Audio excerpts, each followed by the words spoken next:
Hello, everyone, and welcome to our second Saturday Cancer Awareness and Prevention Program. My name is Shannon Cunningham. I'm the Associate Development Director at Texas 4000, and we are very excited to have Sean Meyerhoffer from Brent's Place, which is an organization very dear to the heart of Texas 4000 here. Hello, Sean. Thank you for joining us. Hi, Shannon. Hi, everybody. Great to be here. Excited to be part of this. Yes, we are going to be asking Sean lots of questions and hearing more about Brent's Place. But first, we'd like to start with a brief video that will explain to people that maybe aren't as familiar with Brent's Place who they are and what they're all about.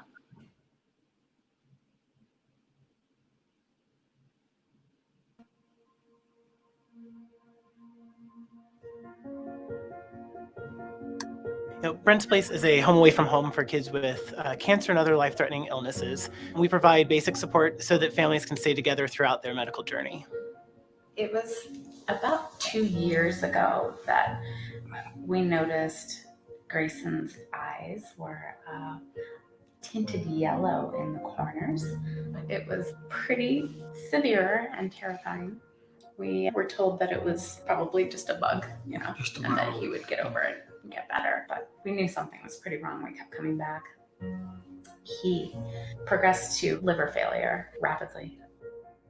Right before spring break 2017, Nick was at school. He was feeling really tired, sick a lot.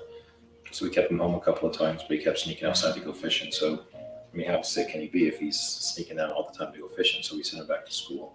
I asked my mom what was leukemia, and when she told me it was cancer, I was just sad and knew I would beat it. We didn't know about it while she was pregnant with Carter. When we were in the hospital with him, he started turning blue about 24 hours later. Hypoplastic left heart syndrome is a hypoplasia of the left ventricle. So we're here in the intensive care unit as soon as we find out kind of what the plan of action is for him at that point. And, we were just young parents, so this was something that was totally above our heads. We didn't really know anything about Brent's place at the time. After we got in there, we couldn't believe, how incredible that place is. But when you're here for, an extremely long period of time, the Brent's place apartment for us, we have a kitchen and a place to, to sit down and have a meal, and we have separate bedrooms so that he can, still be a kid, and, we can still be a family. And there's no words to describe how grateful we are for that. Everything was in disarray. We were really stressed and we were really scared. And then the social worker introduced us to Brent's place. Well, it's just nice having a place to yourself that's really clean and offers fun activities, and there's other people that you can make friends with. Dealing with treatments and all that other stuff, it just totally derails your life. So everything that you once, all of your dreams and plans and everything kind of just get put to the side, and you just focus on trying to make the person better. Had tons of great plans, but as soon as Nick got cancer, that all changed. And 3 years later, the savings is gone, and you never know if and when it's going to happen to you. So when families come in from out of town, they're taken away from their home community. They don't have their friends, they don't have their family, they don't have people right next door that can come and deliver a meal, that can be a smiling face when they walk in through the door. And that's what Brent's place provides. Our only choice for him was to do a heart transplant. It's hard to see our son go through anything more, but we really want to fight to give him a normal life and let him be a kid, So, yeah. So families know that when they're here, we're going to take care of everything. Thank you for everything you did. Brent's place stopped to help me survive to this very day.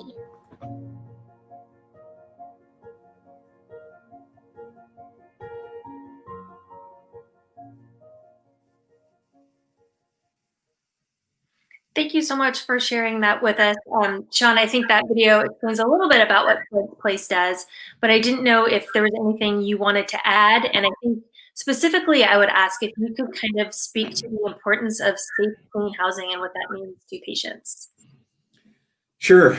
Well, maybe before I do that, I just want to mention that all three of the families featured in the video are doing well. Carter got his heart a little under a month ago, and after waiting almost 8 months, and is doing awesome.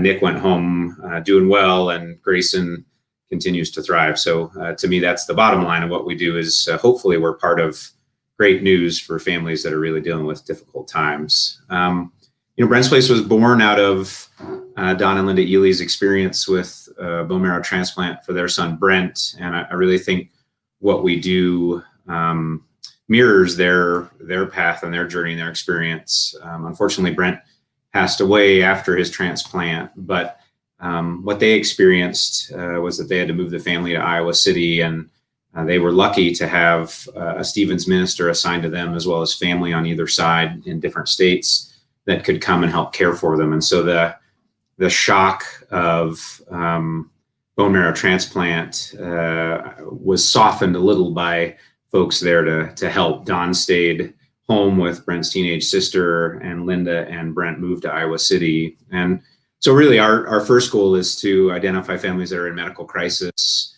like bone marrow transplant, long-term oncology, solid organ transplant, experimental therapeutics, and help those families come to access care in Denver at Children's Hospital Colorado, University of Colorado, Presbyterian St. Luke's, Rocky Mountain Hospital for Children. And so the first goal is to provide that place. So that place that, as you said, is safe, clean. So many of our families are severely immune compromised. meaning that while their cancer or their genetic disorder may be the long-term risk for their life to continue, that the condition of their immune system is the biggest risk in the short term. So we're providing an environment where those families can isolate themselves in an independent apartment with a kitchen, bedrooms, living room, and they can sustain themselves there if they need to. And then we'll go to work providing the other two things that we spend most of our time doing, and that's supporting the family with individualized care. So assessing their needs, everything from basic needs, food, transportation, financial support, psychosocial support, to higher level needs such as community and connection. And so our goal, if you remember Nick's dad saying, you get this news and things just sort of fall apart and all your dreams and everything else get pushed to the background. Our goal is first to let you get here and be safe and secure in an environment that's safe for the patient, child, and then to work on hopefully that life will continue. And as our founder says, that we'll be able to provide a full and rich life, happy memories, birthdays, holidays, whatever it may be, all the things you'd expect from your family and your community if you're at home, for families that are in many cases hundreds of miles, thousands of miles from home with no family, no community, isolated and fighting for their loved one's life. That's wonderful. Thank you so much. That really kind of sums up kind of the support part of cancer treatment and any critical care treatment, because there's the medical part and then there's everything else, which sometimes is even far more overwhelming. So it looks like we have two writers here with us today. We have Clara and Sarah. Hi guys. Sean, these are two of our 2020 team leadership writers, and I'll let you two introduce yourself. Clara, why don't we start with you? Sure, okay. My name is Clara. I am the assistant ride director for Sierra Route. And I just graduated UT with a degree in psychology. Congratulations. Thank you. Hi, my name is Philip. I am the ride director for the Sierra Route. And I also just graduated this spring with a degree in biochemistry. Congratulations to you both. I'm imagining you're tackling challenges your peers previously have not tackled, so well done. Thank you. Yes, we're extraordinarily proud of how the team has reacted to everything. So I wanted just to move on and have Sean, have you told a little bit about how you got to Brent's Place and a little bit about your background? Sure. I'll try and make it a brief story. It's a long one, but when about 3 days after I graduated from college, my mom was diagnosed with a brain tumor, and I had plans to move to Europe. I was an international business and communications major, degrees in both, and was planning to move to Germany for the summer and live abroad. And obviously that threw my world upside down. So stayed with my mom for the better part of a year as she fought her battle, unfortunately losing that battle about a year later. And so it was most definitely the most terrible time of my life. But I often reflect back and think about all the time that I spent with my mom as a 23-year-old. I spent virtually every day with my mom in some form or fashion during her battle. And so what we do is very personal for me. And so I chased a few other dreams after my mom passed away, but eventually found my way back to the American Cancer Society as a volunteer and wanted to raise money to help families, and had experienced so many people that had come into our lives to shine light into our lives during that really difficult time. And so started as a volunteer and then moved back to Colorado, and my stepmom is also a breast cancer survivor and a longtime national volunteer for the American Cancer Society. And so when I moved back, I had plans to go in another direction, and those fell through. And so I asked her to make a connection locally to see if there were openings at the American Cancer Society in Denver. And that really began my nonprofit career. So I think I was my late 20s and had been doing some work again as a volunteer, but just knew I wanted to do something that gave back and helped other people, and found my niche. So at the American Cancer Society, I started bottom of the barrel and was a community outreach specialist and fundraiser, Relay for Life, and other things, and cut my teeth there, and slowly got more and more involved in other things. And during my first probably 3 or 4 years at the American Cancer Society, I helped one of our staff members run our siblings camp. And it just so happened that one day we decided to go to Brent's place and drop off flyers to see if there might be siblings that would come to our siblings camp that summer. And so I knew that it existed, but I didn't give it much thought after that, and continued on in my career at ACS as a fundraiser doing large gala and golf events for a 12-state region. And then just sort of, I loved my job, but felt like I wasn't really directly connected to what I was doing. I was raising money for the fight against cancer, but I didn't get to touch that quite as much as I did when I was a Relay for Life staffer, where I went out and met those folks every day that were fighting, whether they be a patient or a family member. And so I started looking around and discovered that my predecessor, the executive director at Brent's Place, had retired and they were hiring. I smiled because I think I was a 34-year-old nonprofit employee with about almost 6 years of experience. And I thought, wow, it would be great to be an executive director. That's what I want to be. And so I applied, sort of maybe ignorant to the fact that there was probably a lot about being executive director that I didn't understand. But needless to say, I think the board saw in that time, we had just moved to the Aurora campus that many of the riders have been to. The organization was in change and growing, and they saw someone that could grow with that. And so they took a chance on me, and I've now been at Brent's Place for 10 years. It was 10 years in March. And we've grown from, we were 21 units when I started, serving about, I'd say 70 some families a year. And we were about 5 staff. And now we're 20 staff, 58 units, and we're serving roughly 300 families a year. So it's been an amazing journey, and one that I wouldn't change for anything, for sure. Thank you so much for that. I just want to remind everyone watching that we are taking questions and comments via Facebook and our YouTube stream. So if you have any questions for Sean or Philip and Clara, please feel free to put them in the chat. Philip and or Clara, do you guys have any questions for Sean right now? Yeah, I got one. Well, this is sort of like a general question, and you can definitely be as specific as general as you like. What sort of challenges? Because I'm not familiar with like a place like Brent's Place before, since we don't have any place like that in Texas. So, what sort of challenges does Brent's Place face under more normal circumstances when upholding its position? And has that changed at all in the past 3 or so months since COVID started growing? Sure, it's a great question. Well, I was saying to Scott and Shannon earlier that we're in some ways fortunate that what we do, the basic part of what we do, the ability to provide what we call safe, clean housing, hasn't changed. In fact, it's become more important given the circumstances. So, on a day-to-day basis, as I mentioned, most of the patients coming to Brent's Place are severely immune compromised, whether it be because of their disease or their treatment. And so our biggest challenge, once we get them in, so first it's identifying those families and taking families in crisis and giving them stability.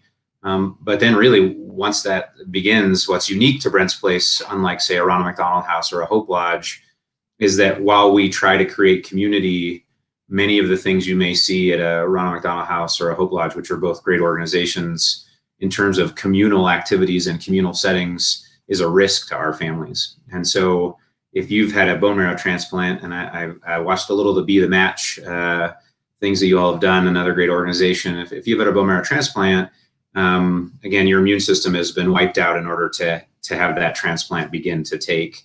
And so for our families, what might be a normal illness for us can be life-threatening, a cold or a virus. And so that challenge for us every day is how do we support families and create community and meet their needs without putting their loved one at risk. And I think it's a daily challenge. We're working with our hospital partners and others to design programming and our facilities and the way we interact with families to ensure that the life part of their journey isn't compromised by the setting that they're living in. Obviously the last 3 months have in some ways solidified that, and in other ways really made us change some of the things that we would do. So, there are hundreds, if not more than 1,000 hospitality houses across the country, and that's what we are. We're a healthcare hospitality house. Many of those operate on that Ronald McDonald House or Hope Lodge platform. So again, your families they have a bedroom and a bathroom, but they share their kitchen and living space. And many of those organizations have had to close because they just didn't feel like it was worth putting all those families at risk having to share a communal environment. So for us, the great thing was in an independent setting, we could say to families, we're going to close the communal areas, we're going to minimize staff that are there, we're not going to allow volunteers, we're not going to allow visitors, and you can create a bubble in your apartment. And all you need to do is come and go to the hospital and do those essential things that you might do, grocery shopping and others. And so that was great. That meant that we could continue serving those 58 families, and they didn't have to find another place to go. The challenge for us is that I think the place is 50% of what we do. I think the psychosocial support and the community we create is the other 50% of what we do.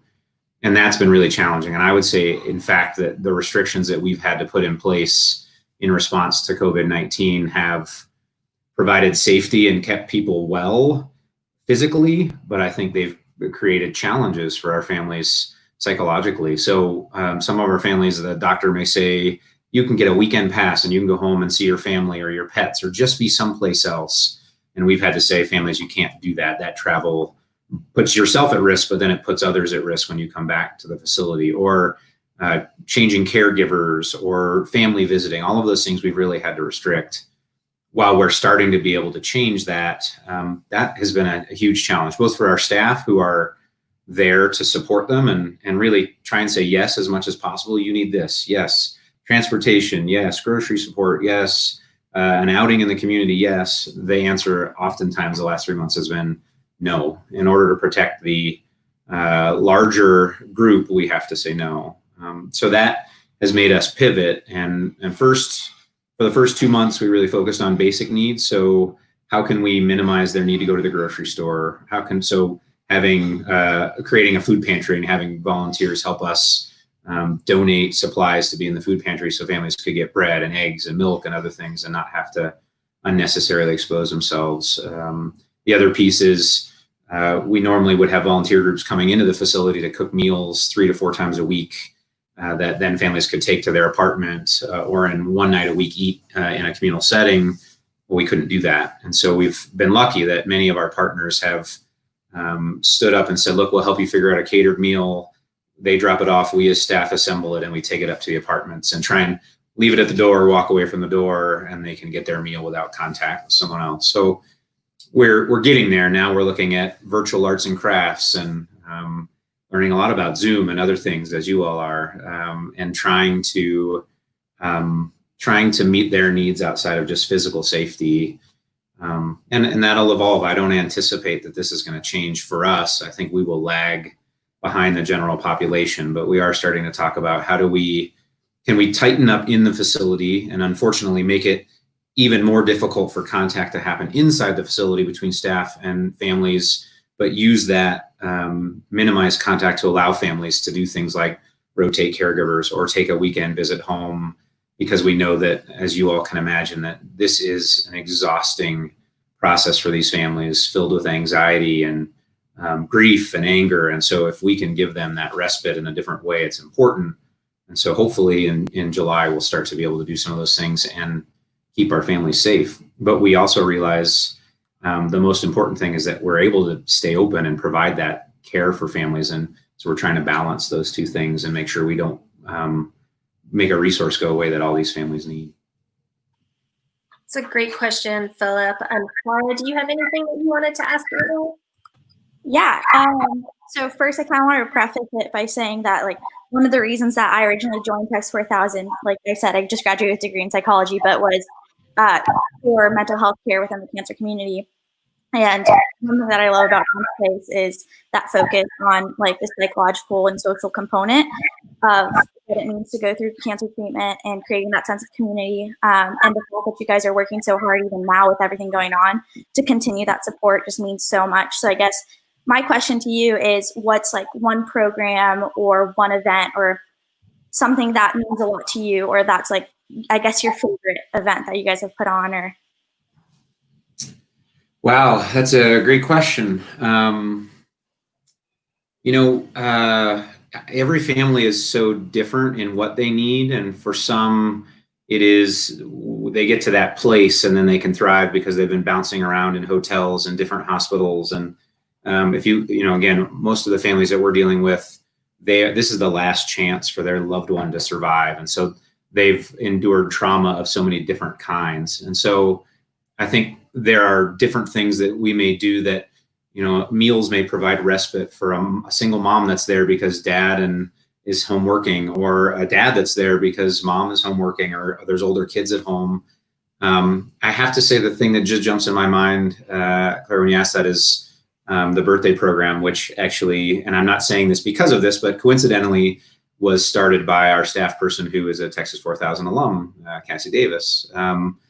And I love it just because I think we're constantly reminded it's the little things, right? The little tiny things that make a difference in your life, or give you some dignity back, or give you some respite. And Cassie realized early on that not just the patient, but siblings and parents, caregivers, birthdays are just kind of a time to celebrate you, and it's a reminder of normal life. And so Cassie created a registry of sorts where volunteers can adopt someone whose birthday is coming up, and they'll get some likes and things that person may like, and then they can order those gifts. And we have an amazing, actually, I think you guys know, you don't have one there. We have a D-Bar in Denver, which is an amazing dessert restaurant that makes these amazing cakes. I think they're normally $400 for the cake, and they'll make a cake for every person that we do, every child at Brent Space we do a birthday party for. So it's just cool to see especially a sibling who is not the center of all of this, who day to day is looking at their loved one, rightfully so, getting a lot of attention, and to see them light up because they get a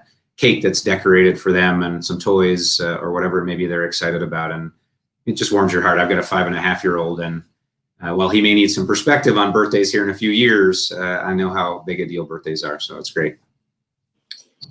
I would love to see a photo of this $400 cake at some point. That sounds amazing. It's incredible. They're amazing. All custom made. They're really amazing.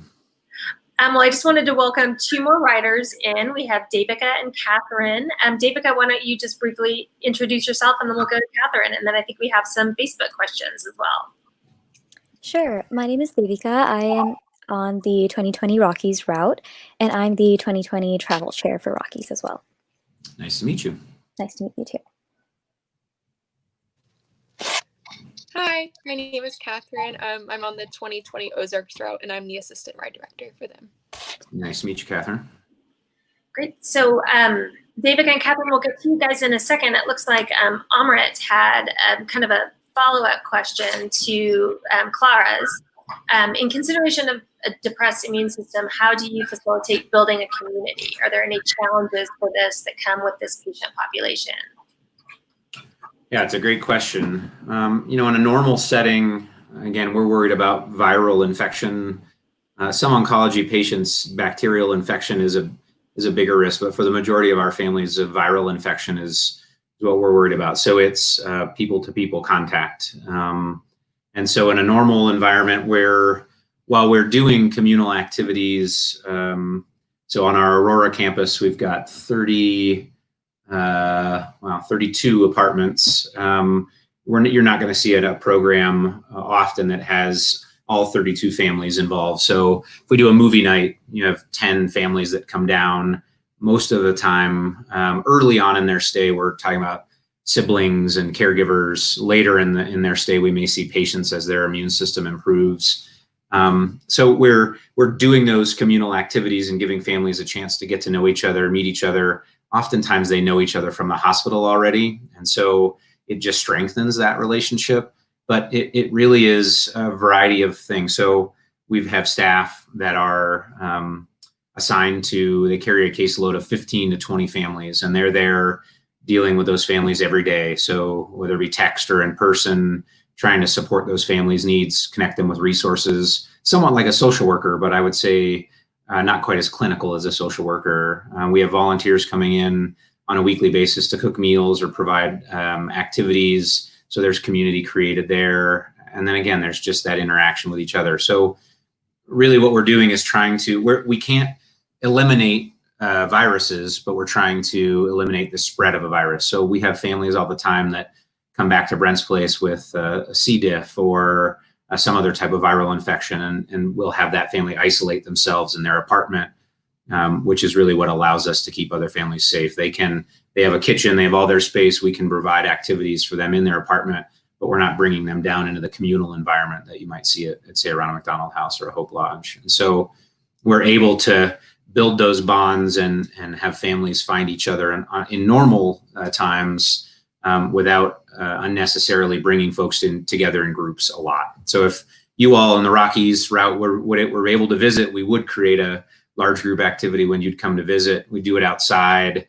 We'd warn all of our families, they're coming, you're welcome to come down and enjoy the party and make those connections. And oftentimes, as past riders probably have told you, there are many connections made between the riders and our families, but we would understand those that can't participate, or families have the choice not to participate if they're worried about it. In current times, we've unfortunately just had to eliminate anything that is a communal activity. And so the community right now is with staff and we'll start to try and bring in some volunteer support virtually, but we're doing everything we can, knowing that other than passing at a distance and maybe waving if they know each other in order to keep families safe, we've had to sacrifice what community would normally mean, unfortunately. Thanks so much, Amrit. Devika, did you have a question for Sean? Yes, I do. So what drew you to working at Brent's place? I think, originally when I applied for the job, I think it was to be closer to the mission of the organization I was working for. So again, as a fundraiser for the American Cancer Society, I was very passionate about what we did, but I didn't get to feel it every day. And so I came to Brent's place hoping that I could not only raise money for the organization, but I could feel how it was going to support people directly. I'll tell you pretty quickly, I realized that even though I have a pretty long family background in cancer experiences and lost my mom, I quickly learned I didn't know anything about what it meant to have the kind of journey that these families are having. And so what has drawn me there every day since is just understanding that I can come in every day and shine light into the darkness that is somebody else's reality, the way others did into my life. And again, little simple things, but that I can make a difference for someone that may not believe that the world can be a good place or that they can enjoy their lives, and help them understand that there can be life and happiness despite really difficult stuff. And I wake up excited every day to go in and do that, for sure. That's amazing. Catherine, did you have anything that you wanted to ask right now? Yes, so kind of going along with that, what have been the most rewarding moments and times throughout your time working at Brent's place? Oh, wow. I would say they're daily. It really, I think there's this misperception that when you work at a home for cancer patients that are really facing possible end of life, that it's a sad and melancholy place. And I think I would just tell you on a daily basis, it is full of life and just, you see the courage that these families have. I mean, you really stand at the intersection of life and death, and you watch people and the care they have for one another inside their family, but also for other families. And so just every day, it really, it's just a reminder of how fragile life is, but how wonderful and how powerful life can be.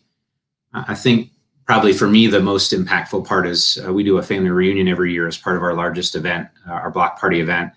And I think last year we had 300 family members come back as part of that. And for me, the obvious answer is to see families come back and their loved one has done well, and they're there to celebrate that. And you see yeah, you don't recognize kids because they've grown up and they're living their lives, and it's amazing. But I would also add, it actually gives me goosebumps to say it a little bit, to see parents there that lost their child and know that they've found a community and a group of people that they know care about them, and they've built relationships with other families and with our staff that help them move forward. I think that's equally as rewarding, because there's no guarantee and we have no impact on the outcome of that journey medically, but to know that we've touched them and made them feel part of something is really special. That's a great question, Catherine. Thank you so much. Sean, I'm wondering if you could speak to the people watching and tell them a little bit about the different types of people that come to Brent's Place. I know you serve a multi-state area, all different kinds of aspects, different people in societies. Could you just speak about that a little bit? Sure. Well, again, I mentioned that we're one of many hospitality houses throughout the country that serve different hospitals. We're in a somewhat unique position in that we're right next door to the Anschutz campus. And so you have the University of Colorado Health Center and Children's Hospital of Colorado. Additionally, down the road, you have Presbyterian St. Luke's, which is one of the largest adult bone marrow programs in the country. And so between those hospital partners, they're drawing families to the Denver metro area because the type of treatment that they need is not available in their home community. So predominantly we serve a 7-state region, the Mountain States, but we take any patient that's referred to us by our hospital partners. And so our first criteria is that the family's in long-term medical crisis. We certainly serve families that are here for short-term and mid-term stays, but our bread and butter are families that are really coming for anywhere from a month to we just had a family leave after 6 years. So it's long-term. It's a crisis that has evolved to the point that the treatment they're either waiting for or undergoing is quite lengthy. We serve pediatric patients. We serve adult patients. Within that category of medical crisis, again, we're looking at bone marrow transplant patients, CAR T patients, oncology, hematology, solid organ transplant, experimental therapeutics. Really, I'd say historically, probably 85% of our patients and families have been here, whether they're here with a pediatric patient, and adults have been 15 to 20% of the population we serve. And most of those have been bone marrow transplant and oncology. As we've expanded our capacity and grown, we've then been able to broaden our scope and look at other families within oncology and hematology, as well as other treatment areas that travel the same path as a bone marrow transplant patient, but just are experiencing a different type of treatment. And so again, our average stay for a family will be roughly 130 to 140 days, but again, could easily go above a year. And most of our families are, I would say, probably Colorado, New Mexico, Wyoming, Montana, South Dakota, Nebraska, but we have families from Nepal and many other foreign countries. So it really, the hospital comes to us and says, this is a family we believe needs to be there, and we serve them. The other piece I would add is that on any given year, probably 50 to 60% of our families live below the federal poverty line. And so, as you all know, I'm sure as riders, as you've looked into cancer and how it affects folks, unfortunately, many folks that are already at a disadvantage in life are impacted by the disease. And so many of our families come to Brent's Place with little or no financial stability. And so the last piece that we'll provide is they'll stay at Brent's Place at no cost to them. And we'll bill Medicaid and private insurance and others, but we feel really strongly that we don't want to add to that financial burden. We want them to focus on the care of their loved one. That's fantastic. I'm going to throw it back to the writers here in just a second, but one last question I wanted to ask, and just to let people know watching, Brent's Place is a longtime partner of 4000. So I was just wondering if you could talk a little bit about how the granting process has been for you and how that's benefited you guys as an organization. Yeah, you guys have a very unique and I'm not just saying this because you're all staring at me, an awesome process. Well, first, I'm a cyclist and just have a ton of respect for what all the riders have signed up to do, not just from a riding perspective, but from a leadership perspective. When I was your age, that was far from my mind. And so I think that's what makes it so incredible is it's a group of people that come to Brent's Place and experience Brent's Place and our families and make those connections and then decide what that means for them and what type of support they'd like to provide. And so it feels very different from the traditional apply for a grant and behind closed doors, there's a group of people that evaluate what you're doing and what it looks like. I think, and I wish that all of you that I'm looking at had a chance to come to Brent's Place and meet our families, because I think it really has been a remarkable partnership. It's brought us a staff member, it's brought us many friends in the community, and I think it's brought us a partner that understands we share the same values and we share the same desire to make an impact in people's lives. And you all have stories of your own and you learn the stories of our family. So it's been great. I think the partnership has been tremendous. And certainly the funds that have been invested in Brent's Place have literally changed people's lives. And we're very grateful for that. Yes, we're so happy to be able to partner with so many amazing organizations. I'm very lucky that I get to facilitate the grant making process. So I get to hear the stories and see the impact. So I'm glad that it has been beneficial for you. Writers, do we have any other questions from you? Yeah, I had one question. So this sort of builds off of Shannon's question. And as well as you just said, like you have had families not just across the country, but from other countries as well. So how does Brent's Place choose to spread its message and mission so that people not just across the country, but the world as well could get involved in your efforts? It's a great question, Philip. I think it's evolved. I think when I started at Brent's Place, we were a small organization, 5 staff, 70 families. We were just trying to get by day to day, right? We were thinking about spreading our message in Denver, but not much beyond that. And I think it's spread as we've gotten larger, not only trying to spread the message, but our focus. So I'd say 5 years ago, it was really how do we educate the communities we serve, those that we serve predominantly. And so how do we get the word out in Wyoming and Montana and New Mexico, whether it's with social workers or families? How do we support our families when they go back, but how do we make sure that if someone's coming to Denver for treatment or considering options for treatment, and Denver is one of them, how do we ensure that they know Brent's Place exists and that we're here to support them? So that's partnerships with the hospital and again, with Medicaid and other social workers from referring communities.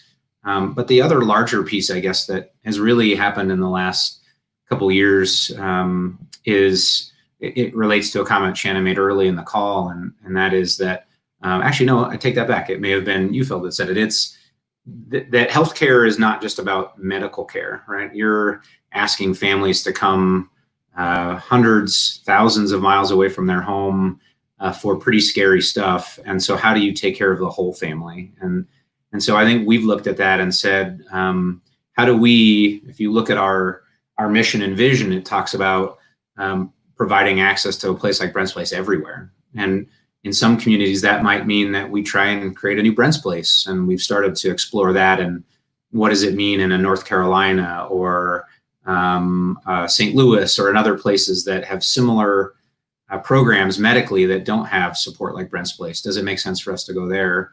But even larger than that, how do we begin to join with other hospitality houses and inform our medical community that you can't just focus on what happens in the hospital, that the well-being of a family impacts the well-being of a patient, and safety and security and psychological well-being do improve outcomes, not just medically, but for life. I think the way we look at it is families traveling along and boom, all of a sudden they fall off a cliff. Well, can we catch them before they get all the way down to the bottom of the cavern and help them just sort of start their way back up? And so we've really started to look at how do we become a leader in the healthcare hospitality world and help the medical community value and support housing for these families outside of their walls. Awesome. So I think we have time for one more question. Clara, I believe you had a question. Yeah, it's a question that I think us writers know fairly well because we've been asked this question a lot.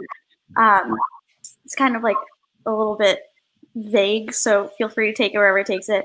But you know, one of our 3 pillars are hope, knowledge, and charity. And so my question to you is, you know, of those 3 pillars, obviously Brent's Place encapsulates all of them. Which do you think a hope, knowledge, or charity like Brent's Place most represents? Well, one of our slogans that we use is home, hope, healing. So that'll probably give you an idea. I agree. I believe all of those exist, but I think to come to a place like Brent's Place, and I've heard this directly from families, whether it be meeting other families that are ahead of you in the process and being able to understand it, or realizing that there's a facility and staff dedicated to helping you through this, or meeting volunteers that help you feel like there's a normal life, I think you can take a breath and you realize that there is hope, that you can get through this. Again, we can't impact the medical side, but I think we provide that, like I said earlier, that light, right? That possibility that life will be okay and your family can survive this, and hopefully your loved one will survive it. And I think that's a big part of our message. It's not about getting in and marinating in the darkness that folks are in. It's trying to lift them up out of it and help them realize that birthdays still matter and sitting down to dinner together is still possible. And, you know, your toddler, patient, or sibling can come down and play. And that's what we see every day, is that kids are kids, right? So they're sick and they don't feel good, but they still want to fight with their sibling, and they still want to come down and play and experience life. So I think hope is a big part of our message. Thank you so much, Sean, for joining us this afternoon and giving us a piece of your Saturday afternoon. I know we're all adapting to this new time. We are hopeful that we'll be back to Denver soon, but thank you so much for joining us. And writers, thank you so much for your thoughtful questions and for being here this afternoon. Coming up next, we're going to be having our cancer awareness and prevention video, and then a cycling broadcast. So we will see you all in just a little bit. Good luck with those virtual miles, everybody. Thank you. Thank you so much, Sean.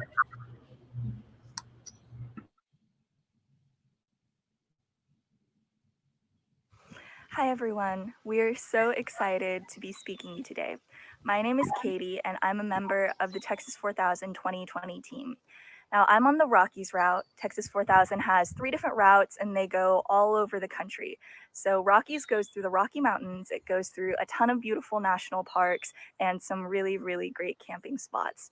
Now, unfortunately, this summer, we're not going to be able to bike through all those areas, but we're still so excited to engage with you virtually and share with you some of our program's presentations. So thank you so much for tuning in, and we're really, really excited to connect with you guys.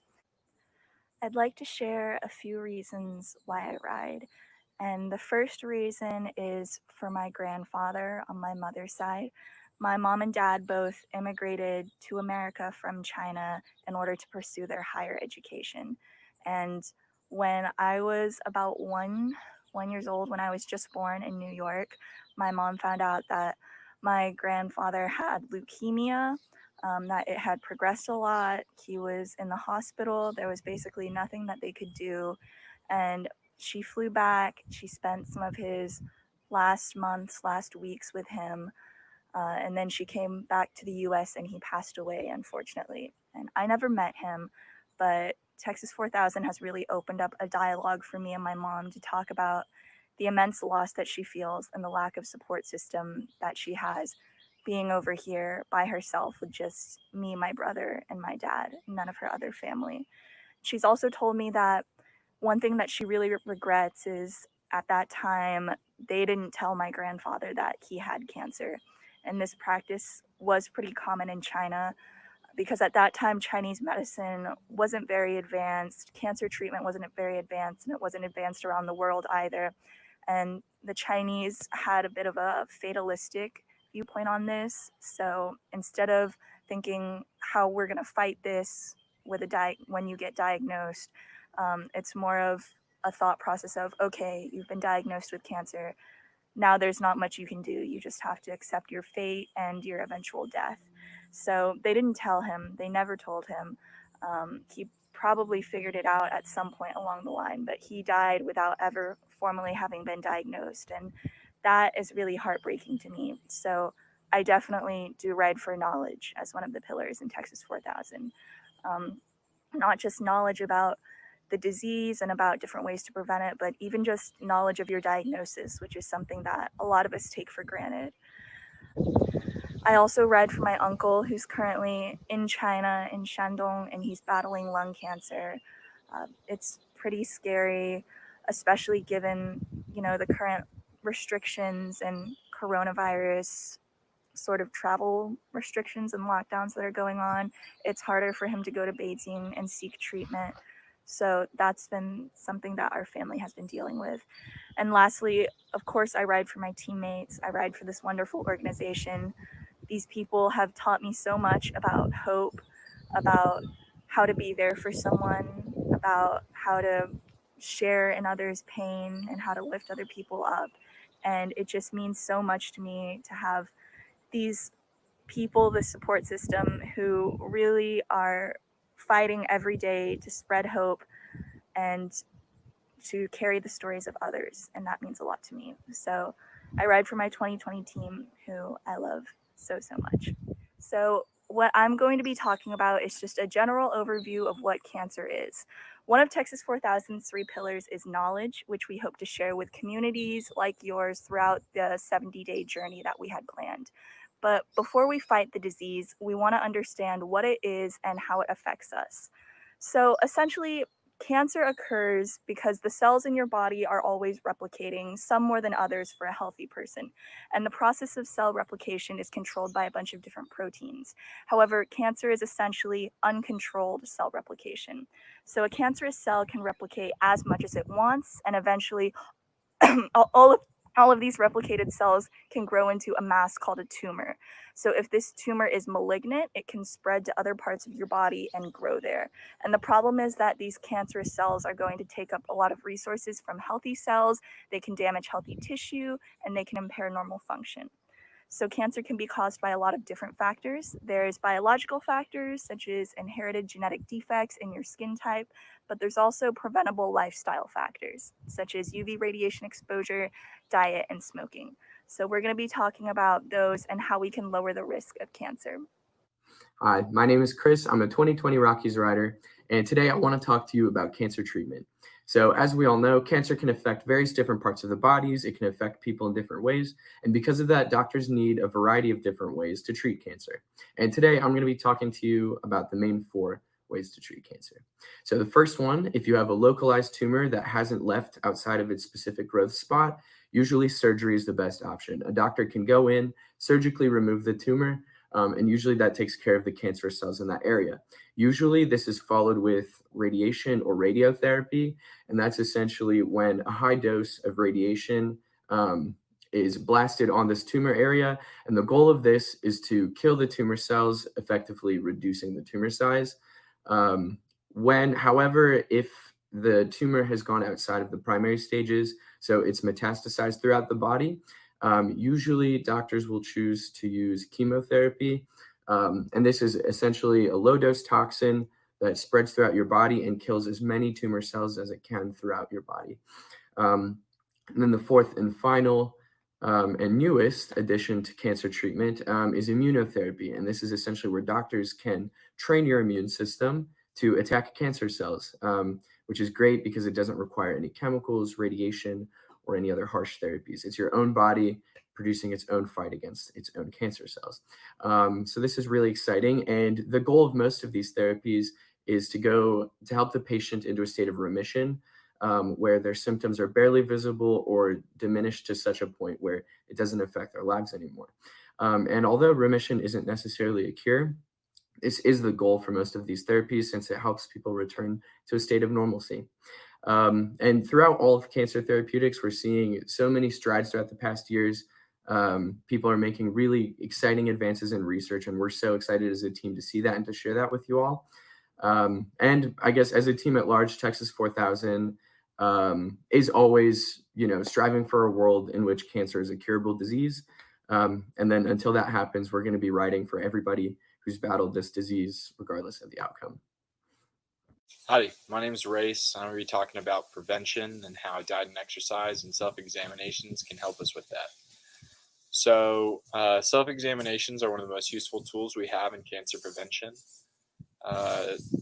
For testicle and breast cancer, we have 2 self-examinations that can be really useful.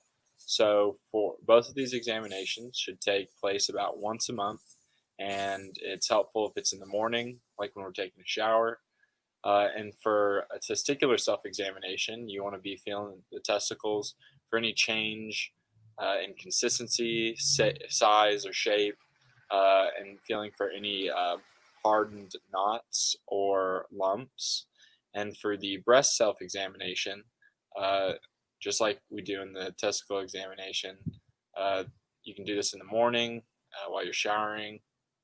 You want to feel from the entire breast area all the way up to the armpits, and you're feeling for any change in consistency, size, shape. You're feeling for lumps, anything out of the ordinary that might have changed recently.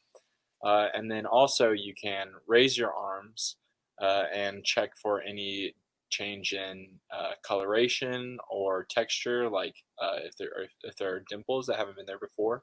For skin malignancies, skin cancer, or melanoma, we're going to be using the A, B, C, D, E's of testing. So the A is going to be for asymmetry. If you're looking at a mole and you draw a line down the middle and it's even on both sides, then it passes that test. The B is for border. So if the border is uneven or if it's not smooth, then that's typically a sign of the possibility of cancer. The C is for color, and so a normal mole might just be a single shade of brown, but skin cancer might have multiple shades, or you might see some redness or purple, in which case you should take note of that. The D is for diameter, and so any mole shouldn't be any bigger than the eraser on a pencil. And then the E is for evolving. So if there are any changes in coloration, elevation, texture, if there are new symptoms that arise like bleeding or itching, then that's something to take notice of. And one important thing to recognize whenever we're using self-examinations are, although these are very useful tools, they're tools that we should only use to prompt ourselves to visit the doctor, because any self-examination isn't necessarily significant of a malignant cancer. And so it's really important that we put into context the information that these self-examinations do provide. And now I want to talk about diet and exercise and how that can contribute to our overall health and in the context of cancer prevention. So healthy eating and engaging in physical activity has been shown to reduce the risk of cancer. And so I want to give you 3 tips on healthy eating that can help us achieve these goals. So the first one is maintaining a healthy weight. This ultimately boils down to calories in and calories out, which means that holding ourselves accountable to the types of foods that we put into our bodies, and also our eating habits. These can have a really big influence on our ability to maintain a healthy weight. The second thing is eating whole foods over processed foods. Whole foods include things like fruits, vegetables, and processed foods include things like lunch meats or other products that typically don't have an expiration date, or you can find it at a gas station. This is really important because the chemicals that can be used in the process of making those processed foods can contribute to certain health risks. And the third thing is we want to be mostly eating our calories, which means that we're mostly drinking water, and we're drinking a lot of it. And this allows us to have a better understanding or a better idea of what calories we're consuming and what nutrients we're getting from our eating habits. And regarding exercise, the American Cancer Society recommends about 150 minutes of moderate exercise or 75 minutes of vigorous exercise spread throughout the week in about at least 3 sessions. And not only does this improve cardiovascular health, but also this can reduce our risk for cancer. And I think that a balance of diet and exercise is really important in maintaining our health, and also looking in the future and preventing cancer or other chronic diseases like heart disease. Thanks. Among the many risk factors that can increase the risk for cancer, smoking and alcohol addiction are big ones. They can increase the risk of mouth, esophageal, lung, and other cancers. Through my experience in T4K, I realized that one of the pillars that resonated the most with me has been hope. When I was 2 years old, my family moved from France, and my mother had a very hard time integrating to American society. She had no support network and through also a language barrier. And over the years, she developed a drinking problem. My sister and I were too young to realize what was going on when it first happened, but over the years, we realized that she needed our help. Today, my mom is now aware of the issue and she's making steps towards her recovery, and I'm very grateful for everything that she has done up till now. I believe that it was through the strength that we gave her, and especially the belief and the hope that we had in her, that she could have the strength to improve. That is one of the main reasons why I hold T4K so close to my heart, is because of the sharing of our struggles and the hope and the strength that we can give each other. I continue to write for my mother so that she can have a healthy life. I believe that no matter the decisions made, the circumstances, everyone has a right to a cancer-free, healthy life. I write for anybody who is struggling with addiction, and I write for the hope and strength that we can give each other through the sharing of our struggles. One of the things that Texas 4000 is so excited about is the power of cancer research. We think that cancer research can generate so much hope and knowledge for not only the physicians working on cancer, but also the patients who receive cancer diagnoses.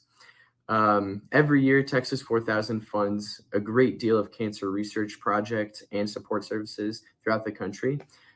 Just here locally in Austin, we funded things like Dell Medical School, UT's Biomedical Engineering Program, and MD Anderson. But we've also provided funding for research institutions and support services throughout the country, especially along the 3 routes that we ride on. And one of the most exciting things about cancer research, especially T4K's involvement in it, is to see the ways that it's already taken root in our community. So UT actually provided the seed funding for Dr. Olivia Eberlin's lab, which developed the Mass Spectrometry Pen right here at UT. So what this pen does is a surgeon can take it in surgery, point it at a patient's tissue, and it'll tell you if it's cancerous or if it's healthy. And this has changed the way in which physicians can treat cancer surgically, because this makes it a lot safer for the patient, because they're not getting their healthy tissue cut, and they're making sure that it's a lot more efficient by just isolating the cancerous tissues and removing those. And this is something that Texas 4000 is so proud to have been a part of. Dr. Eberlin actually won the MacArthur Genius Grant for her work. So this is incredibly exciting work, and it's transforming the ways in which cancer is treated today. Outside of the research that Texas 4000 funds, many of our teammates actually have plans to go into medicine and research, and are really excited about the ways that cancer research can transform the lives of patients everywhere. In my own lab, I work with aptamers, which are small molecules that already exist in your body. They're just small pieces of DNA, but can be chemically modified to bind to anything. So currently right now, there's research being done on how to get these aptamers to deliver drugs just to cancer cells. And this is great because it allows chemo treatments not to affect your entire body. Instead, it brings the chemo directly to the cancer cell, killing that and leaving the healthy cells completely unharmed. And outside of my own lab, these developments are happening all over the country in labs everywhere. And it's so exciting to see the ways in which cancer research is already taking off and how fast it's beginning to develop in just the past couple of years. So, you know, even though we aren't able to ride this summer, engage in the communities we wanted to, we're so excited to get out into the world and continue the fight against cancer, you know, beyond our time in T4K.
Hello, welcome to the Texas 4000 summer virtual ride. I am Grace Maggio. I will be your host this afternoon. But today I would like to welcome some riders. My name is, let me introduce myself first. My name is Grace Maggio. I am on the Ozarks route. And today we are doing a team-wide ride between all 3 routes. So during the week we have, I believe Sunday is Sierra, Monday is Rockies, Tuesday is Ozarks, but on Saturdays we like to combine all 3 routes. So without further ado, I'm going to introduce the riders from the routes today. We have Lindsay Leach, also from Ozarks, and James Choi of the Rockies route. So what's up, y'all? Hey, what's up? Hey. Looking good, looking good. Could y'all give me some introductions? Pass it off to James. Yeah, hey guys, my name is James. As Kristen said, I am on the Rockies route for 2020. I'm Lindsay. I'm on the Ozarks route for 2020, and I just graduated from UT. Nice. And could y'all give a little bit of a reason why you are riding today? Yeah, I can go first. Today, I don't have a specific ride dedication, but I can just discuss my general reasons for joining T4K. Personally, I had 2 aunts who battled breast cancer on my mother's side, and I had 2 uncles on my father's side who's currently battling bladder cancer. Apart from that, I was in an organization, a nonprofit organization called Ken Kesem, all 3 years in my college career, and it has been a really formative part of my college career, to say the least. Camp Kesem is a organization that supports children whose parents have cancer. So sometimes an overlooked population for sure, and we give them 2 weeks of free camp and just a year-long support system for the kids. So yeah, those are some of the reasons why I ride. Awesome. And Lindsay? Yeah, just a side note, you might have to mute me if I'm not talking because it's a little loud. Okay. But anyway, I ride because the original reason is because my dad had cancer when I was in high school. That really impacted my family and I. Thankfully, he recovered and he was treated at MD Anderson. And so learning about this organization's connection to MD Anderson has been huge for me. And then I also ride for a couple of my friends. Preston, who used to work up here, to breast cancer. I ride for her, as well as riding for one of my friends, Megan Postolate, who lost her father to pancreatic cancer. All right, thank you so much. And for anyone watching right now, if you also want to give some reasons to ride, you can post your ride deads in the Facebook or YouTube comments below, and they will pop up on the screen, and I will read them off to the riders so they can also be riding for y'all. We also are open to any questions y'all have. Same thing, just make sure you comment below. It's like a YouTuber. Comment below on the Facebook or the YouTube stream, and they will come up and they will answer y'all's questions to the best of their abilities. We're so excited to have y'all. So I got a question for y'all, and I did the other day on the stream. I don't know if y'all are watching, but there's a controversial question going on in Texas 4000. Buc-ee's versus Round Rock Donuts rest stop. And I know, it's a hard one. I like to base it on 3 things, right? You got the bathrooms, you got the food, and you got the overall experience. So I'll give y'all a couple seconds to think, but big stakes on the line tonight. I feel like I cannot weigh in on this because the first time doing Buc-ee's, I got into a pretty bad wreck and ended up with stitches in my knee. So like I'm kind of biased. I like Round Rock. I know the bathrooms aren't as good, but better experience. Okay, yeah. Yeah. The bathrooms for sure, Buc-ee's, hands down. But I feel like Round Rock Donuts, our team has a more of a special bond to it since you go there more often. Weekly rides, we just go there casually to eat donuts. Buc-ee's, as much as I love Buc-ee's, it was like a one-time thing, unfortunately. So I think Round Rock Donuts might take the throne here. Well, I'm pretty open. I got my opinions, but I will say the other stream chose Buc-ee's. Okay. So we enough. obviously have some conflict here. But to our 6 to 7 p.m. ride this Saturday, Round Rock Donuts takes the cake this afternoon. But with that, I'm also going to introduce some of the other riders that are also riding right now, not on this link. But we have a whole group of riders, again, through all 3 routes, and I'll pull them up now. There we go. Let's see. Yeah. I know it's a big delay, but if y'all can hear me, just give us a wave. Let's see who we got here. We got Mihir, I believe. You can see Elaine, Summon, Brian, Sia. But yeah, lots of riders on the ride today. Again, we are riding today. We had a ride this morning during our 12 to 1 Be the Match talk. We had a little program event then. We also had a Brent's Place. The CEO of Brent's Place came and talked from 5 to 6 p.m. today, and now this ride is following that. I really hope y'all were able to catch that, but you can also go back and watch those live streams on the Facebook page. I heavily encourage it. They're super exciting. And so again, these riders are riding this afternoon, along with our riders ride this morning, and we love to have all the riders included, represented by all 3 routes on every Saturday. But Lindsay and James, did y'all have a chance to see either one of those programs today? I was unfortunately not able to make the morning ride, so I decided to join the afternoon one right now. Mm-hmm. Me too. All right. No worries. Go Zoom. I like that. I like that. Great. But for the, yes. Do you know how, like, are there any statistics about how many people signed up for Be the Match? Off the top of my head, I do not. I would love apologize. numbers on like the T4K. Yeah. That'd be really exciting.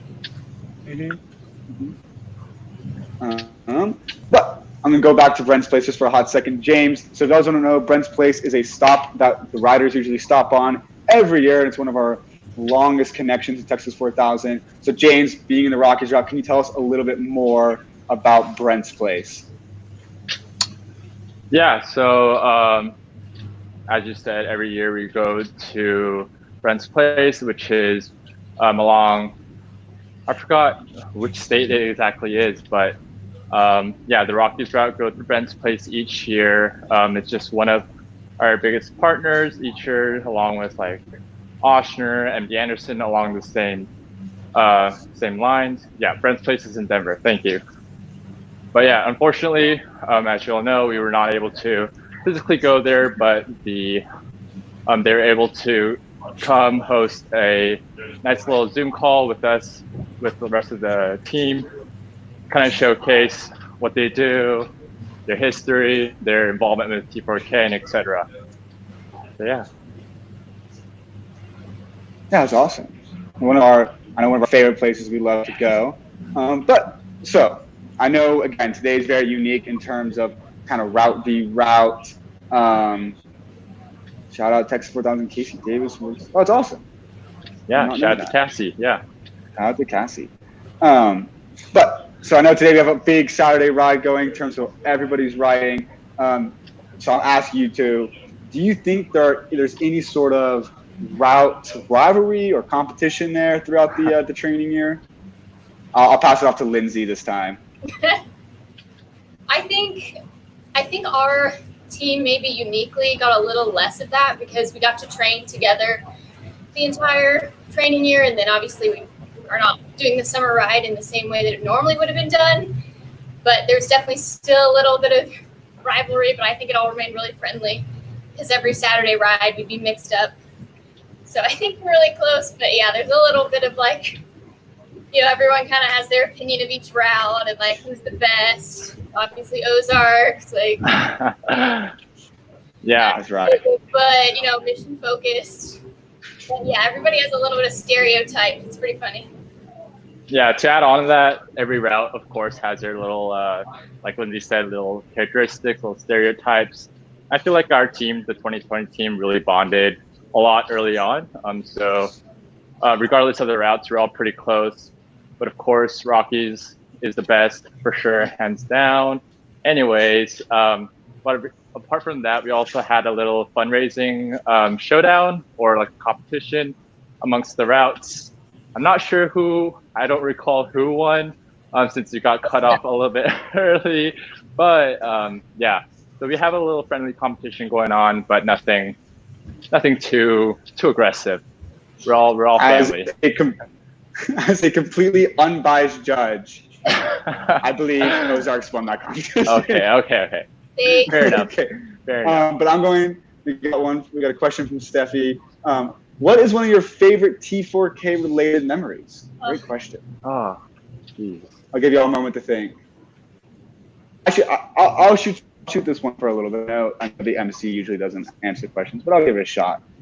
There was one ride we did on Dam Loop. It was not the Saturday ride. I was actually stagged in the original Saturday ride, so we had to do it that next Monday. But it was like, those who know, it was one of like the craziest rides that ever happened. Like I think like 6 flats on a 50-mile ride, but like we were like determined to finish. Like we stopped for a whole hour, ate tacos.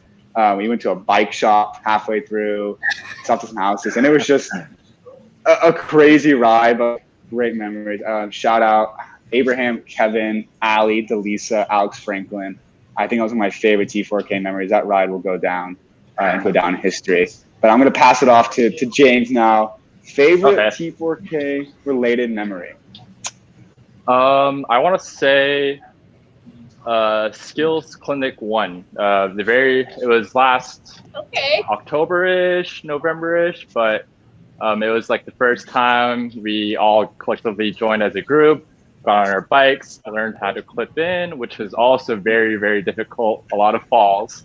But yeah, I think just getting together as a team in the dark, and then everyone just so excited, buzzing with excitement, just ready to get on the bike. I think that was one of the best memories I've had. Yeah, it just set off what was soon to come. But yeah, Skills Clinic 1, I would say, is my favorite memory. It's a good one. That's a hard one. All right, one. Lindsay. No pressure. No pressure. I think I've had two I've had some good Saturday rides, but 2 of them really stand out to me. I did bee caves with Donna leading one time, and she was just so helpful. Like so many things you don't realize, I guess, about clipping in a bike, and so many ways that you could be better, be more efficient, conserve your energy. So that was such a good ride because she was just constantly coaching, being really motivating and stuff. And then halfway through the ride, my sister, she lives near bee caves, and so she drove past us and met us, and I texted her about it, and I was like, hey, could you bring maybe some donuts or something? And she literally brought this huge spread of fruit and donuts and chocolate milk and juices and all this stuff. It was really sweet to get to show my sister what we do, and kind of have her be part of it for a little bit. That was pretty great. And then the first time we did Lime Creek. That was brutal for me first. But my ride group was ride group 6 or something. But we had Wade for ride lead, who's incredible. And I think we finished first by a long shot. There's this one hill on Lime Creek. I don't know, y'all probably know what I'm talking about. Where you're it's pretty flat, and then it's just horrible, straight up. I thought I was gonna die, but Race was motivating me the whole time. I felt really accomplished at the end of that ride. It was a really good feeling. That's some great memories. But anyone else, as you can see, these riders are able to answer your questions. If you would also like to answer the question, just down below in the Facebook comments. You can also give us ride deads, so reasons for us to continue riding and support y'all as best way we can. Again, down in the comments, Facebook comments, YouTube comments, and they'll post up on the stream for anyone else joining. Again, for anyone joining, this is a Saturday ride. So that means that all 3 routes are represented today on the live stream. You can also catch us in the mornings on Sunday, Monday, and Tuesday, and the afternoons on Wednesday, Thursday, and Friday. And those will be route specific, so there's only 1 route represented. But James, you sparked a memory for me. Good question. Skills Clinic 1. I remember being, I think there are a multitude of levels of biking experience going into Skills Clinic 1. Can you tell us a little bit about the application process and do you need any kind of previous biking experience to be involved in Texas 4000 for anyone who's interested? Yeah. So to join Texas 4000, you do not need any biking experience, and that's something we really emphasize. And that anyone from anywhere is really invited to the T4K community. We had several members who had, I think one, Nikki, had absolutely no biking experience, and several other members who hadn't ridden a bike in years or just never got on a bike, yet alone clipping in is a different story because you're kind of bound to the bike, can be really scary and intimidating at first. But as I said, you do not need any biking experience. So anyone is really welcome. Sorry, I'm out of breath. But one thing we just look for is just the passion, your commitment in the fight against cancer. I think that's something that we really look for in the application process. We go through a normal application process, some group interviews, some situational interviews, and then we have those individual interviews to really gauge what your experiences have been with cancer, your commitment to the fight against cancer, etc. So yeah, do not worry, because once you hear, oh, we're biking from Austin, Texas to Anchorage, Alaska, of course it sounds intimidating. It's kind of crazy actually, but yeah, like we said, like we always emphasize, you don't need any biking experience because we really start from ground up all the way. So anyone is really welcome.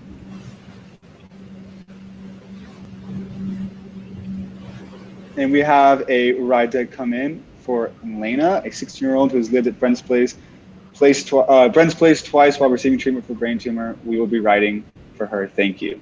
Thank you, Cassie. Thank you, Cassie. Lindsay, I'm going to kind of have a follow-up to James. So once you're in T4K, I believe we got selected in the fall of 2018. Once you are in, what requirements do you must meet over the next 18 months to then be able to go on the ride? Yeah, it's a great one. I don't think a lot of people outside the T4K riders really understand the commitment that it is leading up to the ride, because the ride is really just a capstone. There's so much more that goes into it, from volunteering 50 hours to fundraising $4,500 and biking 2,000 training miles. For us, that one looked a little bit different because we got on these stationary bikes. But yeah, there's a big commitment to make sure that you're prepared physically to go onto the ride, that we fundraise as a team, and as well as engage our community in Central Austin and the greater area in the fight against cancer. Yep, so as you heard Lindsay, the three big pillars in terms of requirements Texas 4000 hits: 50 hours of volunteering, $4,500 raised at the minimum. A lot of riders very much exceed that, and then another 2,000 training miles before the ride. And so, as like you said, we have been doing that all the last 18 months. All right, y'all. I got another controversial question for y'all. All right, go for it. Again, asked before, so I'm gonna give a shout out to one of our sponsors. We got Noon, right? Spelled, yeah, oh yeah, big fan of Noon. Spelled spelled N-U-U-N, not N-O-O-N. I did that by mistake once. Not okay. Okay. Big shout out to Noon. But a big thing on the team: eating the Noon tablets, or putting them in your water. I've seen both. What is y'all's opinions on eating them like a Tums, or you put them in your water bottle? Nasty. All right, Lindsay. Lindsay, it seems like you have a strong opinion. I'm gonna pass it off to you. I think it's like a weird. It's like always the guys. They're just like, oh, I'm so hardcore. And they like eat a Noon tablet. Which, like, part of me wonders, does your body digest it as, like, effectively? So I really believe in drinking the water in order to effectively digest and get all the electrolytes. I think it's gross. Yeah. To really, I guess, to reap the benefits of Noon, I think diluting in the water is most definitely the way to go, because just crunching on that little tablet, not the best taste, I'm going to be honest, but once it's diluted within water, it's more bearable. And once you're on the ride, any type of liquid tastes like heaven. So yeah, most likely diluting with the water, not eating the tablet. Good to know. All right. Okay. I'm gonna let y'all go for just a hot second. I'm gonna leave y'all alone to ride in peace, but I will be back with some more questions, so be prepared. But again, anybody who's interested, please comment below any questions you have for these riders or any rides that you'd like to share, and they can read them off to you. Thank you so much for joining this afternoon, and I'll see you on a few.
How many training miles have you ridden? Okay, great. So the requirement for being in the organization is 2,000 training miles, and we do that by weekly rides as just small groups, and then team-wide rides on Saturdays. The mileage can vary by person to person, depending on their schedule, etc. But I think when the whole quarantine thing started, when COVID started to get really bad, I think as I said, there's a really wide range. So anywhere from 800 miles to 2,000 miles is around the range of what the riders have logged on their bikes so far. Yeah. Yeah. You want to take on that, Lindsay? Yeah, you get to preference your route. So like we said, there are 3 different routes, and I think sometime in the early fall, you get to submit to a poll just kind of which one you like most and why. Then they also want to know if you have any family members. So, for example, I have a couple of family members along the Sierra route and along the Ozarks route. So when I prepped, I told them, don't really have a preference between the two.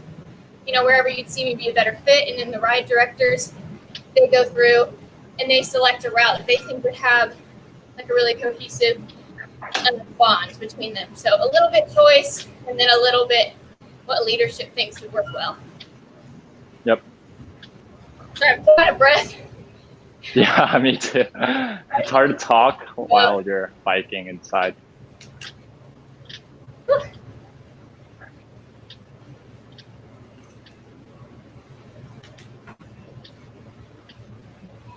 James, what was your favorite Saturday ride route? Saturday ride route. Okay. Let's see. I want to say maybe Dam Loop. I know that's kind of controversial because I feel like first time we rode Dam Loop as a team, we had a lot of like flats, a lot of issues just on the route. And the route itself is pretty hard, pretty challenging. The elevation is pretty steep, etc. But I think overall it's a very scenic route. You get to see a lot of Austin, a lot of pretty places. I think, yeah, Dam Loop. What about you, Lindsay? I think I really like McKinney. Okay, McKinney, yeah. Like, I know not everybody did it, because I think it opened up as like an Austin winter break ride. Mm-hmm. But it's really fun. There are all these like exotic wild animals out there that I think like or something. So it's kind of fun to bike out there, but it's definitely not as pretty as Bee Caves or Dam Loop. Yeah. Like the topography. It's always a plus when you see just random like wild animals, donkeys, cows.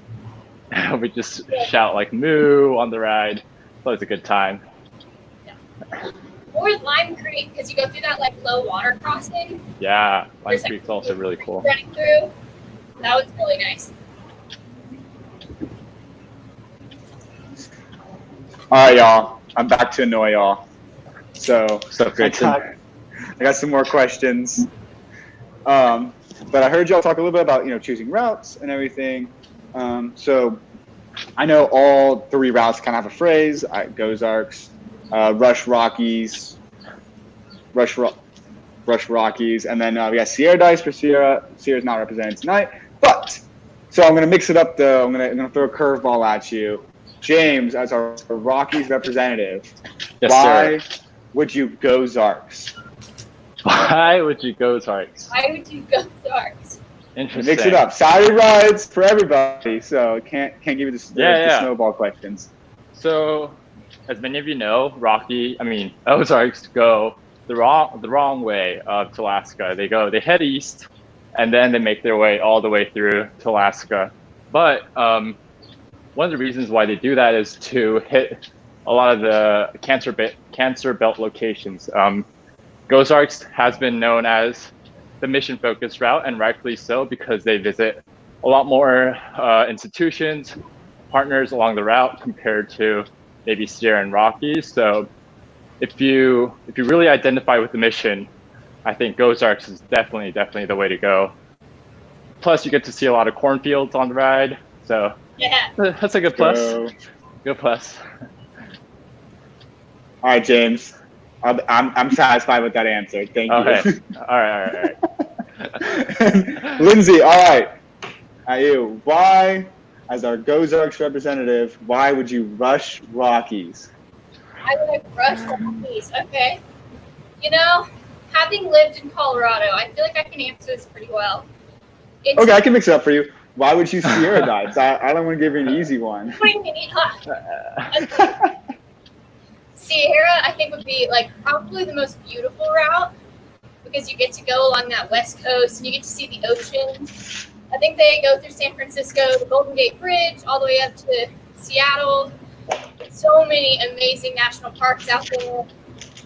I think that, yeah, if I wasn't on Ozarks, I could see wanting to be on Sierra. I think it would just be stunning. All right. Like Sierra Dice, Yeah, Sierra Dice. Sierra Dice. And I'm going to let you finish your rush Rockies. We don't want to leave any tone unstirred. What? Turn. I said I'll let you finish your rush Rockies. Being a accounting major, I guess I really like things that are efficient, and so Rockies is the most direct route to get to Alaska, so I respect that. It's also one of the more challenging routes with its severe elevation changes. I know Sierra would probably have something to say about that, but I think Rockies, it's a little bit more isolated. You see far less civilization and stuff, but I think that's kind of beautiful to have that time to really be introspective about the fight against cancer, and a lot of people who've gone through some really hard cancer battles. That's really a good thing for them. Yeah, I want to plug Rockies one more time. Like you said, it's a really intimate experience. You go through a lot of rural areas, rural communities, which may not have the sufficient knowledge or just the healthcare system to efficiently battle cancer, I think. So I think just visiting those communities is really important. And because we're kind of isolated on the Rocky Mountains, it provides for a really intimate and close experience with your fellow teammates. And also it's beautiful too. Yes. Absolutely. And I just want to, I know her comment was up here, but Ellen, thank you so much for your encouragement. I said, I know this is not how we pictured our summer ride this year, but our whole goal is we still want to be able to bring y'all the information, knowledge, and hope and charity that we always do. But it's not possible without y'all's support. So thank you so much for tuning in. And if you want to learn more about Texas 4000 specifically this year, go check out texas4000.org. You can learn more about the riders. You can learn more about how our virtual ride, our mission, and you can also donate to us and help us continue the mission this summer, even virtually, as we bike to Alaska. Thank you so much. Another thing, fun fact, I don't know if y'all are seeing, but these jerseys we're wearing are new. Yes.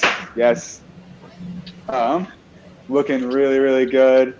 But if y'all also have these jerseys, yes, you heard me right. Y'all can also have these jerseys. Texas4000.org. You can buy our kits on there as well. So please check it out if you're interested in purchasing one of these. Shout out my Uncle Paul. I know he bought a jersey and shorts, I believe. So down in Atlanta, I was going to be going through there for the Ozarks route. So shout out for him for representing Texas 4000. I'm going to try. I had another question for y'all somewhere.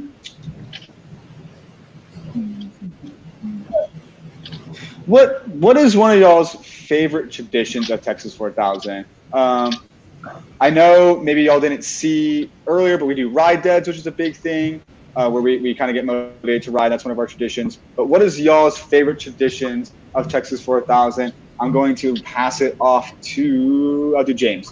James, favorite Texas 4000 tradition? Let's see. I think the way we start off as a team, this might not really be like a tradition to say, but starting off as one team and then kind of splitting off into 3 separate routes, which have 3 different personalities, 3 different kind of culture as a route per se. I think just the way we kind of start off together, split off, and then come back together, I think is a really cool way to spread our mission, spread the 3 pillars that we are rooted on, etc. So I think just having the 3 route thing is very interesting and something that is really unique to Texas 4000. Instead of having just one singular route that goes from Austin to Alaska, having 3 separate routes really maximizes our impact. So I think, the 3 route thing is a really cool tradition for sure. I think I really like during Monday night meetings, which is another requirement of Texas 4000. You have to get Monday night meetings, no matter how long they last. The tradition of doing why I rides. It's similar to what I did in the about like the purpose behind why you join this organization, what keeps you motivated. But it's a little more in detail, and it's like one rider goes at a time, and they usually have like slides that show their loved ones and give a lot more detail and background. It's always really meaningful, and it gives us more insight into our teammates. It makes us all feel closer. So that's one of my highlights. Yeah, Y rides are truly incredible. Also one of my favorite things, Texas 4000, if not my favorite. But if y'all are just now joining, welcome to the Texas 4000 Scream virtual ride. Today is Saturday, and we will be representing all 3 routes today. Yes, all 3, Sierra, Ozarks, and Rockies represented today. If y'all could pull up, I know we have more riders from all 3 routes on the Zoom link. We're also riding. Let's see, but can't pull it up that way. There we go. Yeah. But again, and we also had another ride this morning. Thank you so much for tuning in. But today we have we're riding we had a Be the Match program earlier, and with also a ride in a Brent's Place program from 5 to 6 right before this. And that's what we're riding today for all 3 routes. Something really unique this year is that places like Brent's Place, which is usually a Rockies only stop, all 3 routes get a small taste of what Brent's Place is, which is very unique and something that the virtual ride gave us an opportunity for, which is usually not available. So us being able to tune in from 5 to 6, being able to talk to the CEO of Brent's Place was truly special, because sometimes that's only something that Rockies can do. A small silver lining, but I'm going to give y'all some more questions. Yeah, I agree on that. I think one of the best things about this whole virtual ride is the ability to kind of just partake in different Zoom calls that would have not been given the opportunity should have we gone on our usual summer ride. Like Grayson said, that's a small silver lining of just attending different Zoom calls with different grant recipients, different programs. I think that's for sure one of the best experiences of this virtual ride.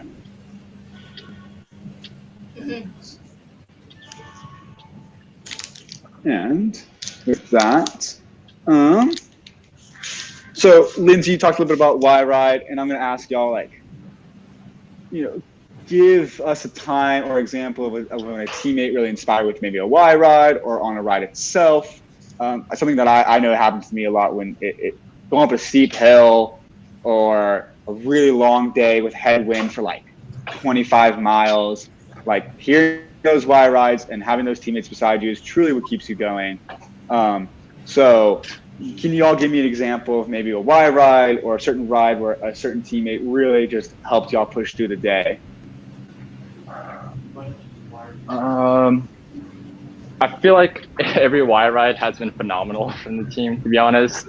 Generally speaking, like the Y Rides that I probably wouldn't have been as close to that person, but them presenting the Y Ride really opens up for a vulnerable environment where everyone can just share openly.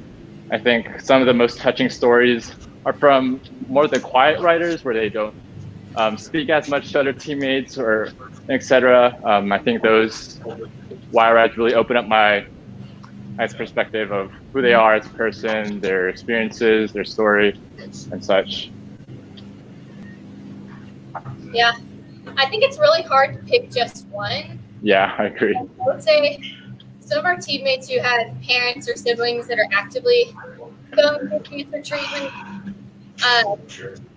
those, like Nikki, mind watching her go from not knowing how to ride a bike at all and doing some of these 50, 70, 80 mile bike rides, and her sister, like that keeps me going and keeps me reminded like why we're doing this.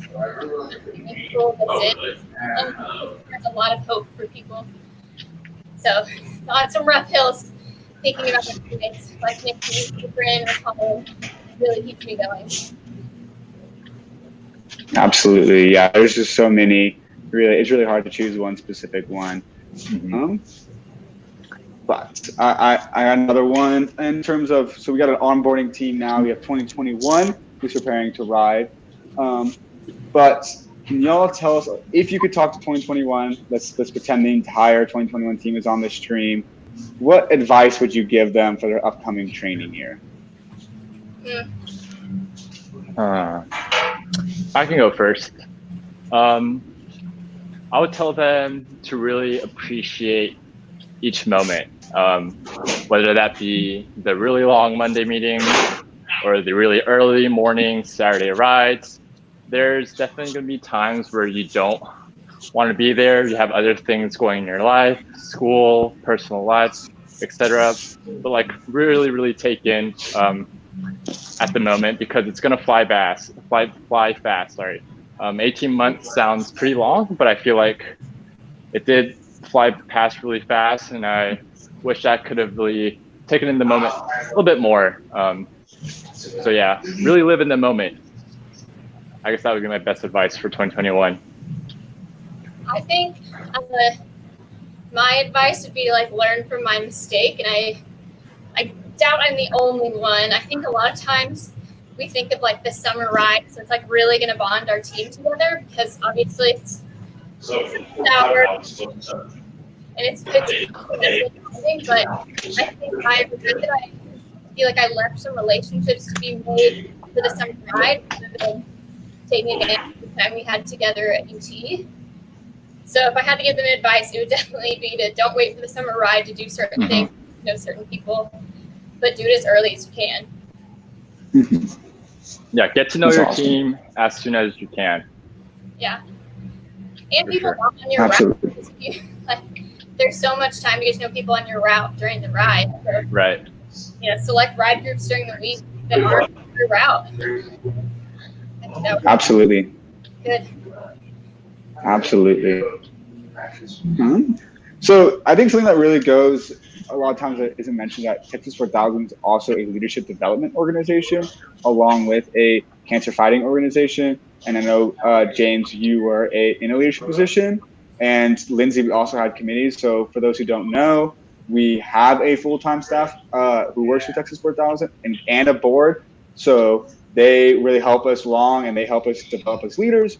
And we have anywhere from ride directors, which is basically a director of each route, to assistant ride directors, to chair positions, to coordinators, to ride leads, lots of leadership positions for people to learn from. But James, since I kind of mentioned you earlier, you want to tell us a little bit about your leadership position and kind of how that looks? Yeah, so this past year and my onboarding semester in T4K, I had the privilege of serving as the NPR chair, which stands for Media and Public Relations. So basically, NPR, the committee, and the chair are responsible for overlooking the documentation of the rider's experience, just maintaining and fostering the public image of Texas 4000. So all the social media stuff, all the social media content that you see are created by the media NPR team. So it's a lot of fun. Just thinking of different ways to really engage the community through online. And yeah. And Lindsay, I know you're part of the travel committee. You want to tell us a little bit about that? I've gotten to serve with the business development committee and the travel committee, which do pretty different things. But business development, we worked with a lot of like local organizations in Austin, working to get different sponsorships, and that was always really fun but kind of challenging. So you're like, here I am, this 20 to 22-year-old kid reaching out to companies asking them if they'll support us, and you get a lot of no's, and it was pretty disheartening. But every time you get that like one yes and 100 no's, it's really nice and a really cool way to help the team. And then on the travel committee, that's kind of, I was telling, I guess on Tuesday when I was talking, I was explaining, I think the travel committee is a really clear picture of servant leadership. It is really hard. A lot of the stuff you don't even think about that you need to do, like contacting all the hosts, trying to get new hosts, which again, you get a lot of no's. That can be kind of painful.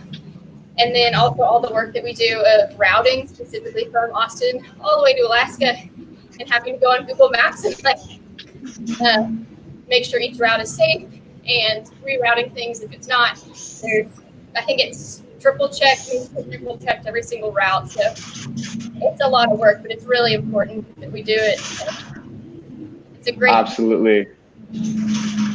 And something that Texas 4000, I don't know if you all saw the comment really briefly go up on the screen, but yes, this travel committee has probably done more than any other travel committee before, probably not even close.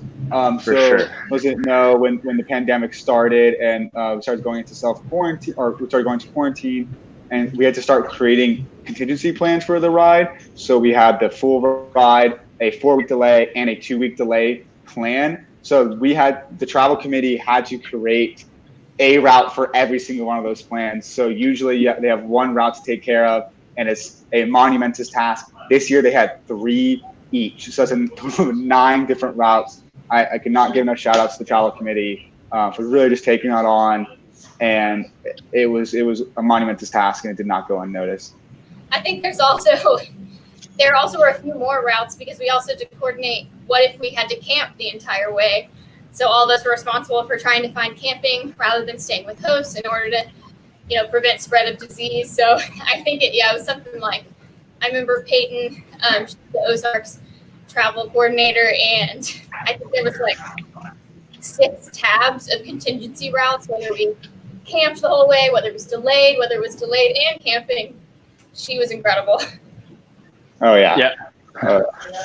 I just want to emphasize I guess what the public sees is this like nicely done, really cool summer ride that happens for 70 days during the summer. But behind that is a lot of back end stuff that leadership, staff works on. And I think Texas 4000 definitely has been the organization in my college career that really developed me the most as a leader. Yeah. For Hey, sure. I'm gonna have to plug in my computer 1 second. You good? You too. Okay. But yes, like James said, it's we take those tasks on ourselves as writers. The route, the leadership, the NPR, the fundraising, the volunteering. These are all leadership positions in Texas 4000 that the writers can really take on ourselves. Another quick fact is like there's a fundraising chair, and we just surpassed $500,000 about 10 days ago. Again, that is done by the writers and the leadership in that context. And it really is, and we learn so much from it. And it's just really incredible. But with that, we have about 7 minutes left in this live stream. I know I've said it, I'm going to say it again. Thank you for everyone who's tuned in so far. If you have any last minute questions for this Saturday, we had 2 whole rides. This is the last 7 minutes of the entire day. I think we've had about almost 4 hours of Texas 4000 live streams today. We are closing in the last 7 minutes. We're bringing it home strong. But with that, if you like any last minute questions,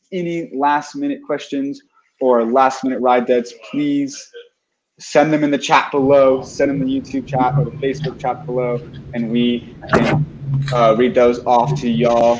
And yes, we are still fundraising. So we're still fundraising. If you would like to learn more about Texas 4000, our mission, our student leaders, please go to texas4000.org. You can also help us with this virtual ride this year. Like I said, I think we just surpassed $500,000. Please help us, and you can donate also at texas4000.org. And I'm going to pull up the riders who are also on this live stream, bringing us home these last 6 minutes of the virtual ride for this Saturday. Huge them. James and Lindsay, I'll kind of give y'all one last closing remarks. Closing remarks today. Any last minute, kind of while you're riding today, or any last minute sign off you'd like to say. Lindsay, I'll pass it to you. Yeah, this week specifically, I've had 2 of my teammates on my mind, Colin and Brent. On Tuesday, I think when I was riding, I had their names on my legs. I forgot to write them today. But those are 2 of our teammates that have lost and have another parent battling cancer right now. And so I can't imagine what that's like during a pandemic. I've experienced that myself, but not in a climate like this. And so they've really been on my heart lately. So I'm riding for them, especially. Absolutely. James, any closing remarks? Yeah, I just want to say that I'm super thankful and proud of the 2020 team. Obviously, this is not what we expected. No one would have expected this, but just the fact that staff, leadership, the team was able to pull together and create a whole virtual alternate experience just speaks for itself. Our team will for sure go down in P4K history as a unique experience just because of the whole pandemic and how we responded, etc. But I'm just super thankful for everyone involved, all the supporters as well. And this could not be possible. We have so many working. We have Texas 4000 board, Texas 4000 staff, the 2021 writers, hosts, donors, everyone who tunes in the live stream, alumni. This would not be possible without y'all. And most importantly, and at least thank you 2020 writers for tuning in and writing today. This would not be possible without y'all. Huge shout out. Thank you so much. And with that, I'm going to kind of let y'all go.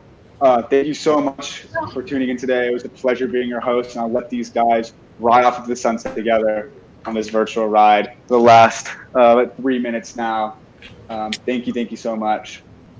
I'll let y'all go.